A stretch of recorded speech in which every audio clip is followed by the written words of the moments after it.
Pemirsa, Vanessa Angel tak banyak bicara saat mengikuti sidang kasus penyalahgunaan narkoba yang digelar di Pengadilan Negeri Jakarta Utara. Istri Bibi Ardiansyah itu berusaha tegar saat mendengar Jaksa Penuntut Umum atau JPU yang menuntutnya 6 bulan penjara dan denda 10 juta rupiah.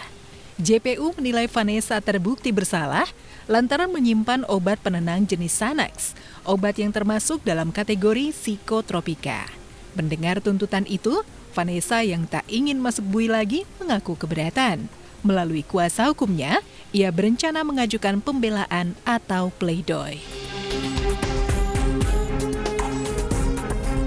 Dan bagaimanapun aku adalah seorang ibu yang udah.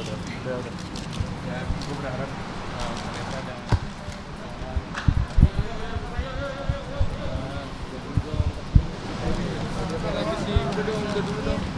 kita pokoknya mempersiapkan nota pembelaan karena itu hak daripada klien kami.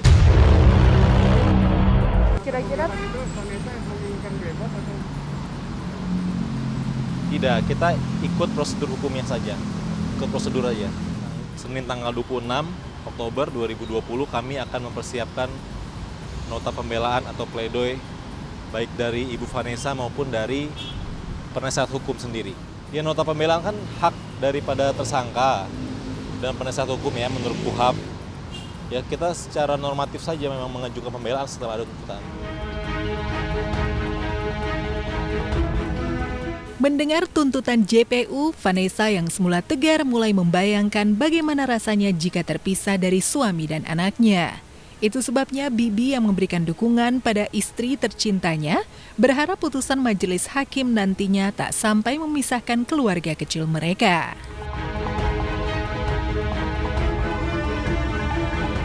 thank you.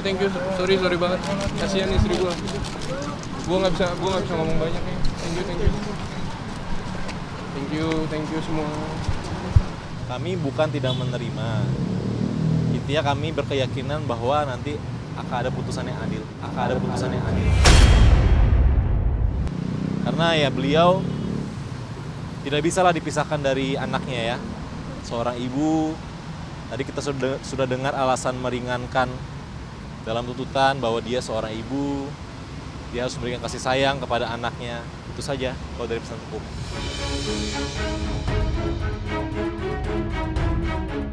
Ya, Vanessa Angel ditangkap Polres Jakarta Barat bersama Bibi dan asisten berinisial CL.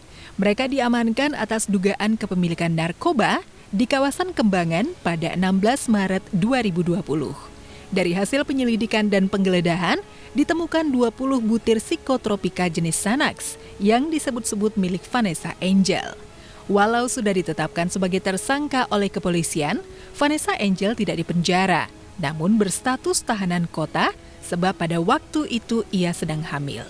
Lantas setelah melahirkan, mungkinkah Vanessa bakal dijebloskan ke penjara? Dan seperti apa persiapan pembelaan Vanessa agar tak terpisah dari buah hati tercinta?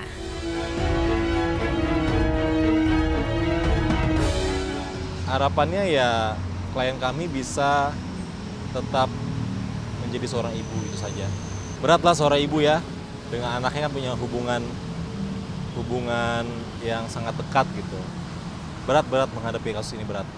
Tapi kami selalu menguatkan klien bahwa apapun yang terjadi, kita kuasa hukum selalu mendampingi dia dan kita pasti maksimal di pleidoy. Kondisi kayak finansial Bibi sama Vanessa tuh merosot banget.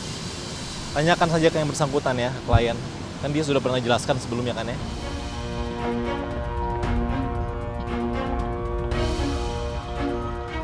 Sementara itu, Lia Ladista semakin gencar bersosialisasi dengan kuasa hukumnya untuk bisa bermediasi dengan pihak rivalnya terkait kasus pencemaran nama baik yang dilaporkan Syahrini.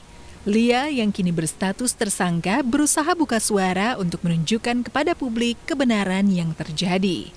Lia yang ditemui usai mengikuti kegiatan paguyuban kuasa hukum mengungkapkan sudah 3 kali dia berupaya untuk berkomunikasi dengan Syahrini namun belum berhasil. Ya, jadi kalau kita kembali lagi tentang perkara yang pasti kan kemarin itu kita kan sudah panggilan ketiga ya dan kita sudah diperiksa dan kita sekarang hanya menunggu saja. Tapi sih kami berharap antara pelapor dan terlapor terjadi mediasi yang baik. Dan mudah-mudahan dengan pemanggilan yang 3 kemarin, perkara tersebut bisa selesai. Ya, kalau kami sih selalu menunggu supaya case ini selesai sampai tingkat kepolisian saja, tidak sampai ke pengadilan,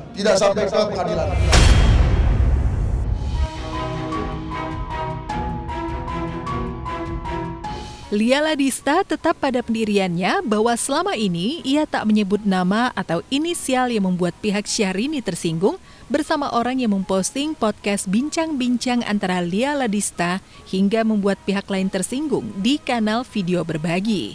Lia mengaku heran mengapa rekan medianya itu ikut terseret dalam laporan yang dilayangkan oleh Syahrini. Aku dalam kontak sama Mbak Emi itu semenjak bukan ada masalah ini ya, karena aku pikir masalah ini tuh aku nggak tahu kalau ternyata Mbak Emi pun keseret gitu kan.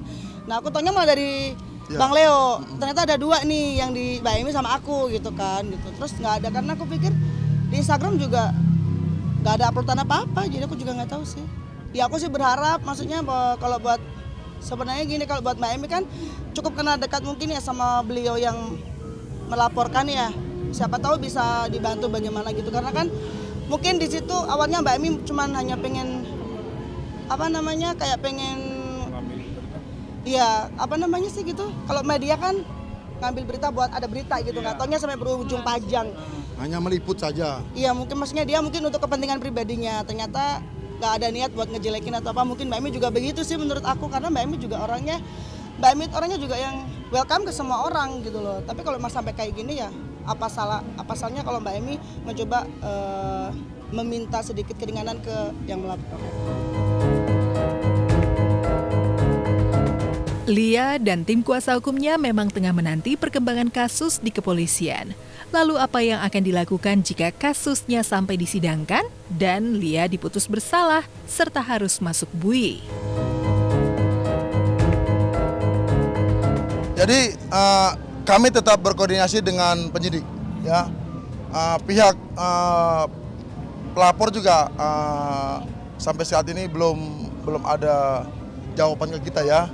Tapi kami yakin ya, dengan kita benar-benar lebih proaktif, kami lebih terbuka, ya saya yakin perkara ini pasti selesai. Iya, dan beritanya kok ada tuh salah satu media itu kadang itu beritanya Lia mangkir dari panggilan itu. Pengen deh rasanya kayak protes gitu. Aku tuh nggak pernah mangkir. Hari ini pun dipanggil ya aku berangkat gitu. Karena memang kemarin kan penyidiknya sendiri yang mundurin, tapi beritanya di luar itu kadang aku berat sih sama judul-judul seperti itu gitu. Padahal mungkin isinya nggak seperti itu ya. Cuman judul itu kan yang orang nggak tahu itu, oh Lia mangkir nih, kesannya aku tuh melarikan diri atau apa. Aku nggak di kemana-mana gitu.